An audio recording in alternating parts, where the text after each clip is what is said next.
edirlər, öz sözlərini bilirlər. Ancaq qeyri-millətlərin arasında yaşayanlar istəyir, görüşə olsun, dostçalı olsun. Biz qeyri-millətlərin arasında yaşadığımız üçün çox təhlükələrə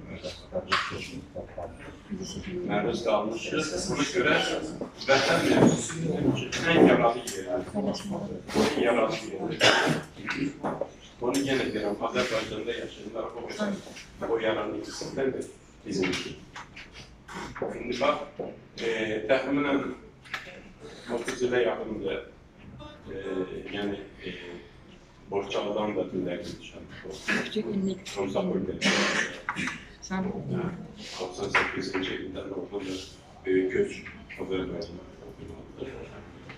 Və oradakı Ucqar kəndlər, dağ kəndləri Qarabazara çevrildi. Oradan silah gücünü, ermənin üsulunla oradan tabii qolunu oldu. O yara hələ bizim rəngimizin sızlıqıyla yaşayır.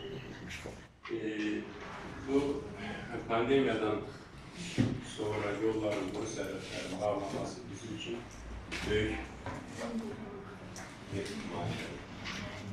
Buna göre ki, düzdür, təyyarı özlükü gəlməyə boşarıya hər adamın tezliklərini. Buna göre ki, biz ayrılmak bir bədənik. Bir kolumuz orada, bir kolumuz burada. Orada da xeyir işlərimiz var, şər işlərimiz var, gedəmiz.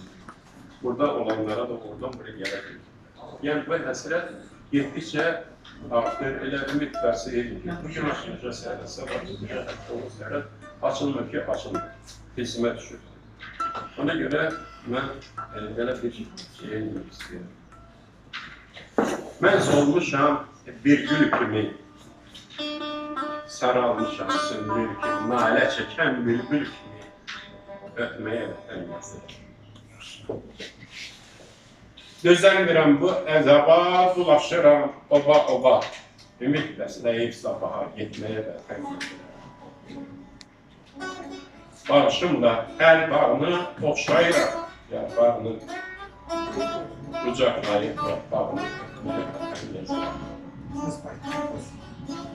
Sədiyəm mən, gülə bilməm, bal olmuşam, dinə bilməm, mən vətənsiz ölə bilməm, ölməyə vətənməzdir.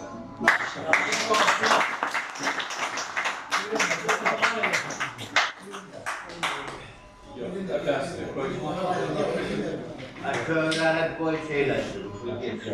İndi sözü verirəm aşıqlarımıza, bununla da mövzusumuza mümkün.